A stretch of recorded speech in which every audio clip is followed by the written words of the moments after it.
大家好，我是你们的好朋友。今天咱来说一种谁都离不开的农作物，就是大豆。可能有观众会想，我平时豆腐不吃，豆浆不喝，毛豆也不碰，炒菜也很少用大豆油，大豆跟我有什么关系呢？那你可太天真了。因为咱每个人多多少少都会碰到加工食品，是这么回事。现如今超过60%的加工食品里都有大豆成分。不信你去超市转一圈，随便抓一包饼干、沙拉酱或者辣酱，看它配料表，植物油那一栏大概率就是大豆油。除了大豆油，还有一样东西各位肯定吃过，就是大豆卵磷脂，像巧克力基本都加它在里面当和事佬。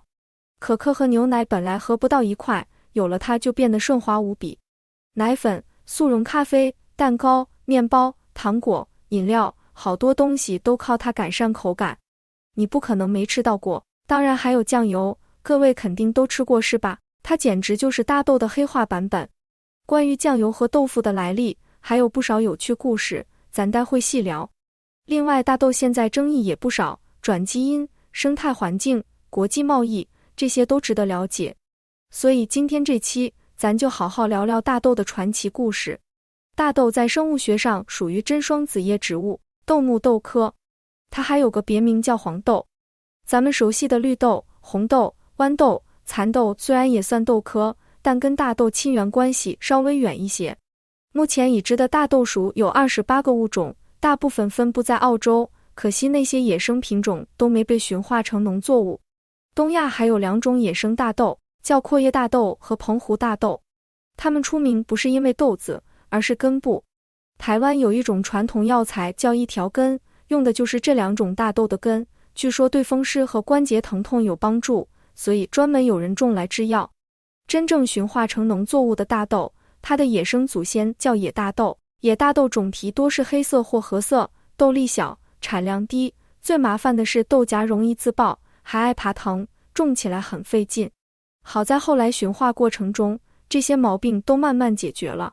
野大豆原产地分布在中国、日本、朝鲜半岛和俄罗斯东南部，所以关于它到底在哪儿被驯化出来的，曾经有过争论。一种说法是中国先驯化，然后传到日韩，另一种说法是中日韩各自驯化，后来融合成现在的大豆。不过不管考古发现还是史料记载，中国都是最早的。新石器时代河南贾湖遗址就挖出过很多碳化豆粒，大小和形态介于野生和栽培之间，说明至少7500到9000年前，中国人已经开始人工栽培大豆了。最早的文字记载能追溯到先秦时期，那时候管大豆叫菽。诗经、礼记、吕氏春秋这些古书里都提到过它。古代说的五谷杂粮，五谷指的就是稻、黍、稷、麦、黍，也就是大米、黄米、小米、小麦和大豆。所以大豆不光起源于中国，还一直是中国重要的粮食作物，这点没有任何疑问。日本和韩国虽然也有考古样本，比如日本5000年前的碳化豆粒个头挺大，韩国也有3000年前的样本，有人因此提出多地起源说，但遗传分析和基因溯源都指向中国单一起源。现代大豆的基因组主要还是中国谱系，说明中国大豆传到日韩后被当地接受，逐渐取代了他们自己的品种，最有可能就是这样。不管怎么说，东亚才是豆制品的发源地，全世界一想到传统大豆饮食文化，首先想到的就是东亚。几乎所有豆制品都是东亚人发明的，其中豆腐和酱油已经风靡全球，咱得好好展开说说。先说豆腐，古书《本草纲目》里记载，豆腐之法始于前汉淮南王刘安。这位西汉淮南王是刘邦的孙子，写过包罗万象的淮南子。他特别好学，对自然科学感兴趣，喜欢搞研究。当时最热门的研究方向就是炼丹，想炼出长生不老药。他的炼丹师傅很有创新精神，有一次把大豆磨成浆，一不小心加了点石膏，结果豆浆很快就凝固成絮状，尝起来还挺好吃，就这么误打误撞发明了豆腐。当然中国南北豆腐做法有点区别，南方多用石膏点豆腐，北方常用盐卤。盐卤是海水晒盐的副产品，主要成分氯化镁，石膏则是硫酸钙。2种东西都能让豆浆里的蛋白质变性凝固，这一步叫点豆腐。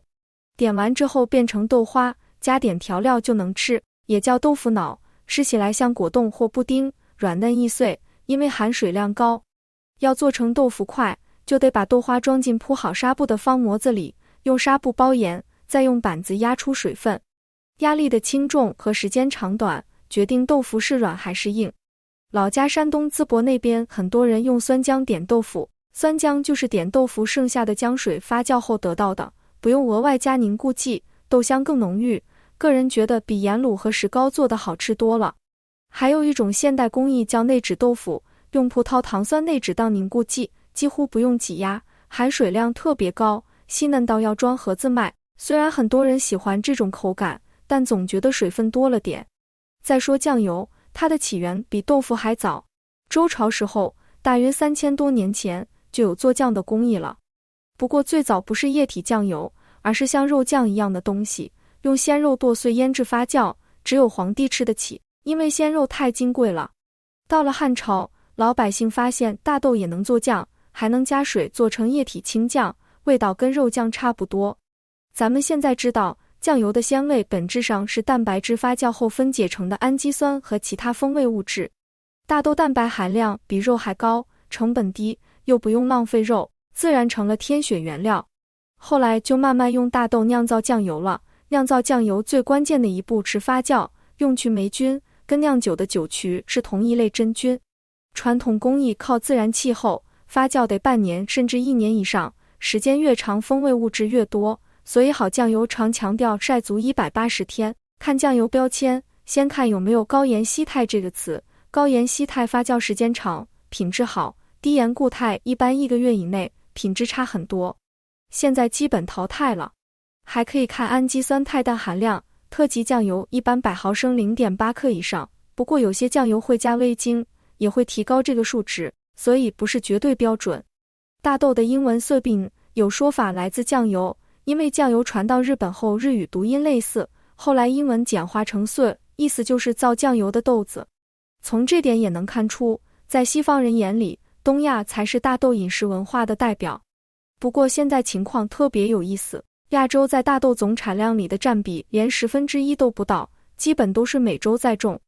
大豆的主要用途其实不是咱们吃的豆腐、豆浆、酱油这些加起来只占不到2成，剩下8成左右都用来当饲料了，跟玉米一样，大部分喂给了家禽家畜。这些饲料主要是榨油后的副产品，大豆含油量约 20%， 蛋白质约 36%， 榨完油后剩下的豆粕蛋白质含量接近一半，正好满足牲畜需求。所以最近几十年大豆产量翻了10倍，不是东亚人吃豆腐吃多了，而是全世界大豆油和肉吃多了。现在全球大豆产量最高的是巴西、美国和阿根廷。拿2024到2025年度来说，全球总产量大约 4.22 亿吨，巴西占 40% 左右，美国 29%， 阿根廷 12%， 这3个国家加起来超过8成。中国产量大约2065万吨，只占 5% 左右，但需求量达到 1.3 亿吨，所以每年至少要进口1亿吨大豆。这批进口大豆主要来自巴西和阿根廷，尤其是巴西。